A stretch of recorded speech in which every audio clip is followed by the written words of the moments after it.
And on my channel, I'm dedicated on simplifying investment, saving, and budgeting for the average South African on the street. The average I've been on the street earning 4,000 Rand per month, but wanting to support his family and be able to invest and save for himself. That's what I do on my channel. For those who are new, please do ensure to subscribe to my channel so I can be able to grow this family. So, how to exactly can you invest a minimum of 500 Rand per month? Oh, before I forget, I'm not a registered financial advisor. None of my videos constitute as financial advice, but they're only for educational purposes. So let's get into a first way in which you can invest a minimum of 500 Rand per month and be able to understand exactly the type of investment you have made. The first one of the best one I always say beginners must use it, is in ETFs. Investing in exchange traded funds. In my previous video I'll put right here, I talk about what are ETFs, how can you invest into them, and how do they work. But just for the purpose of this video, let me just recap what I said in that video. ETFs basically are a basket of shares, basket of any underlying asset. Can be commodities, gold, oil, it can be property, commercial or rental, it can be shares, whether international or here in South Africa, it can be index fund, which basically is like a measurement of how economy work, like the SP500, which is the top 500 companies in America, or the top 40 in South Africa. It can be any of those who are mixed together in a basket. And when you buy a share of an ETF, basically you are buying a share of many other companies or many other properties or many other commodities or indexes that are available. So an ETF is that. So one of the best ways to start investing for your 500 Rand is through an ETF because number one, it gives you a diversified investment. Number two, majority of ETFs are low risk because they have so many things under it. So that one thing lose, for example, you have buy an ETF that follow the top 40 companies in South Africa. If one company there goes down, by example, by 40%, and the other 39 companies go up by 20% each, obviously they'll cover that one company that already dropped. So that's the best way to start investing in 500 Rand is through an ETF. And ETFs also are available through the companies which are offering them, like for example, One Invest. You can go there, get it there, or Easy Equity have ETFs. So if you're one of those people using Easy Equity, you can invest into an ETF via Easy Equity. One of the best way, if you are starting up in your 500 Rand per month, put it in an ETF. You can just pick 2 or more ETFs. There's no minimum you need for it. You don't need 500 Rand.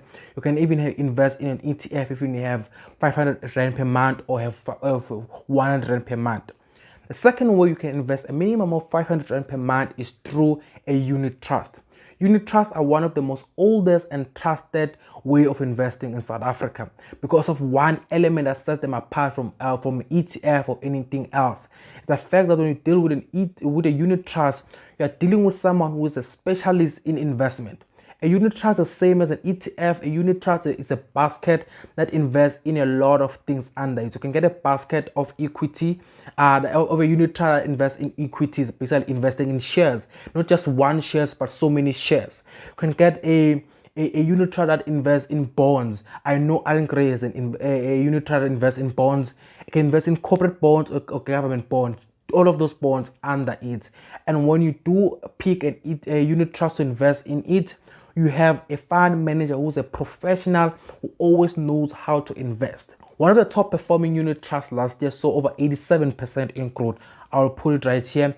And that shows that some unit trusts have fund managers that are able to manage your funds in one of the best way possible.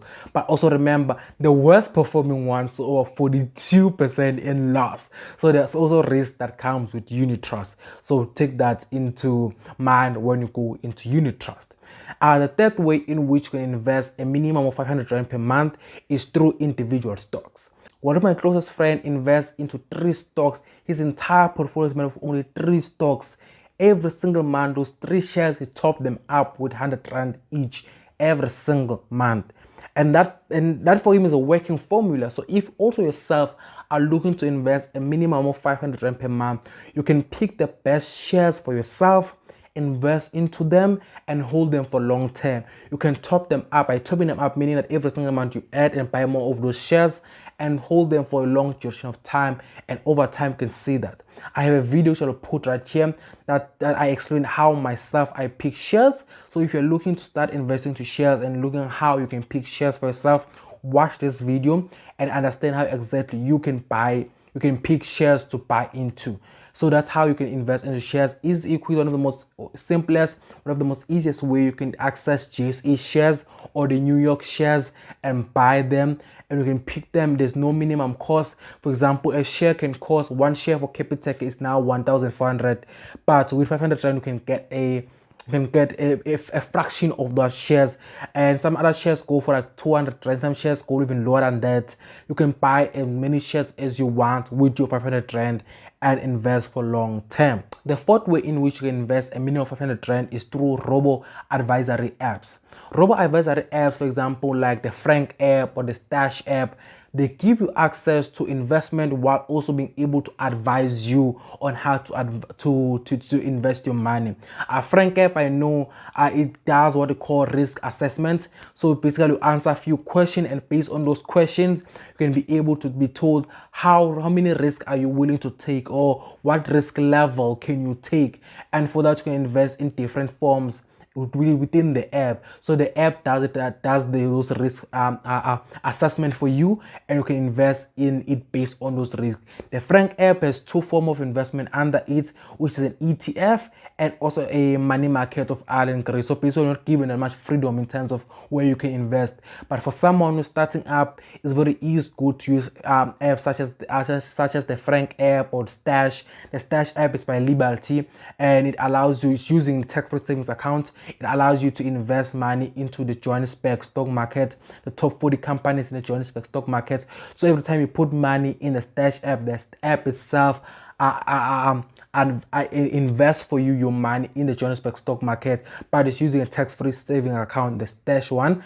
But the Frank one is not a tax-free savings account, but it gives you risk assessment, so you can know how many risks can you take. If you're a risky person, you don't want to take so many risks. Sorry, if you're a person who like to take risk, the app itself will tell you no, invest a lot into the ETF. But if the app says no, you're not a person who likes to take risk, it will tell you no, invest so much money in the money market of Ireland grey within the app itself. So that's the fourth way in which you can invest a minimum of 500 rand per month. The last way in which you can invest a minimum of 500 rand per month is through EC10. In my previous video I talk about how EC10 had made me over 170% in profits alone in 2020. This basically, the EC10 basically is the list of the top 10 cryptocurrencies that the EC10 company, which now is owned by EasyQuit, but before used to owned by someone else. I think it was owned by the former CEO of FNB, but now being sold to EasyQuity. That's why it's called now EC10, but before it used to be called DCX10, but now it's called EC10. Basically, it's like a token. It's a token that you buy from EasyQuity, or you buy it from the DC10 company. When you buy that token, you're buying a basket that has the top 10 cryptocurrencies in the world. Your Bitcoin, your Litecoin, all of those coins are cryptocurrency coins that in that token. And when you buy a share of that token, you're buying a share of all those top 10 cryptocurrencies. But do remember that cryptocurrency, that EC10 currency, is almost 70% Bitcoin, and the rest are the other 9 that's shared, the other 30%. So also be mindful of that. So you can be able to invest a minimum of, there's no minimum price actually, you can invest in amount you have, but it's good for those ones to put 500 rand per month, because it has been performing so well. Last year for myself, I made over 170% in profit. I'm still holding, I'm still buying more of it for myself, but this is not financial advice, just me sharing that I'm using it. So it's one of the best way for beginners to invest 500 per month if they're looking to take risk. The EC10 is risky compared to the other 4 because it can go up like for 20% in a day and can go down by 40% in a day. So the EC10 investment is a little bit risky compared to the other 4, but the EC10 is available in EasyQuity. You can go to DSC, no, DXL. I'll put on the description, guys. I'll put on the description. So what are the best way you can invest 500 per month if you're looking to invest into cryptocurrencies, but you don't want to go directly to buy a Bitcoin or go directly to buy a Litecoin or the other coins that are inside the top 10 Bitcoins in the world, cryptocurrencies in the world. So those are my 5 ways in which you invest a minimum of 500 rand in South Africa and seek growth in your money. Simple ways. These ways are not wanting you to be a technical financial guru. Anyone can do it.